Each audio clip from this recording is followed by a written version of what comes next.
അപ്പൊ മക്കളെ ഇന്നത്തെ ഒരു സ്പെഷ്യൽ വ്ളോഗാട്ടോ, ദീപാവലി വ്ളോഗാണ് നമ്മൾ ചെയ്യാൻ പോണത്. അപ്പൊ നമ്മൾ ഫസ്റ്റ് ആയിട്ടാണ് പടക്കം വാങ്ങാനാണ് കേട്ടോ പോണത്. അപ്പൊ നമ്മൾ നാഗമംഗലത്ത് ദീപാവലിയിലേക്ക് ആയാലും ഇങ്ങനത്തെ 2-3 സ്റ്റോൾ വരും കേട്ടോ. അപ്പൊ അവിടെ പോയിക്കാൻ ഞങ്ങൾ പടക്കം വാങ്ങിയാണ് കഴിഞ്ഞ പ്രാവശ്യം ഇതേപോലെ പൊട്ടിച്ചിട്ടോ. കുറെ ഒന്നും വാങ്ങലില്ലേലും കുറച്ചൊക്കെ നമ്മൾ വാങ്ങും. അങ്ങനെ പടക്കൊക്കെ വാങ്ങിയാണ്ട് നമ്മളെ സ്ഥിരം സ്പോട്ടായിട്ടുള്ള അമേരിക്കൻ ഫ്രൈഡ് ചിക്കനിലേക്കാണ് നമ്മൾ വന്നത്. അങ്ങനെ അവിടുന്ന് ഒരു ബ്രോസ്റ്റ് കഴിച്ച് നമ്മൾ നേരെ നമ്മളെ ടെറസിലേക്ക് വിട്ടിട്ടോ. പിന്നെ ചെക്കന്മാരെ കൂടെ അറഞ്ചം പുറഞ്ചം പൊട്ടിക്കലാണ് കേട്ടോ ഒരേ ദീപാവലിന്റെ വാണം വിട്ടാണ് നമ്മൾ ഇത് തുടങ്ങണ കേട്ടോ. ഫസ്റ്റ് വാണം ഇതെന്താ പറഞ്ഞേ? ഞാൻ പൂച്ച എത്തിക്കൊണ്ട്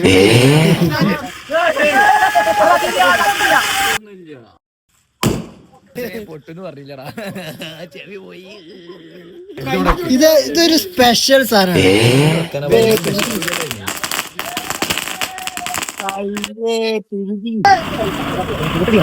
അടച്ച് ഇറങ്ങിട്ടോ.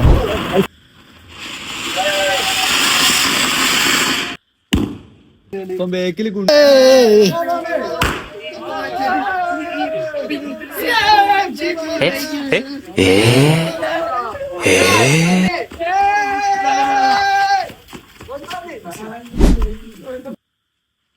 ഇപ്പൊ നമ്മളെ കലാപരിപാടികളൊക്കെ കഴിഞ്ഞിട്ടോ. അടിപൊളിയായിട്ട് ഉള്ളത് വെച്ചുകൊണ്ട് ആഘോഷമായിട്ട് നമ്മൾ ഈ പരിപാടിയാണ് അവസാനിപ്പിച്ചിട്ടോ. എന്റെ കാലൊക്കെ ചെറുതായിട്ട് പൊള്ളിയെങ്കിലും അതൊന്നും നമുക്കൊരു പ്രശ്നമേ അല്ല. അപ്പൊ എല്ലാവർക്കും ഹാപ്പി ദീപാവലി.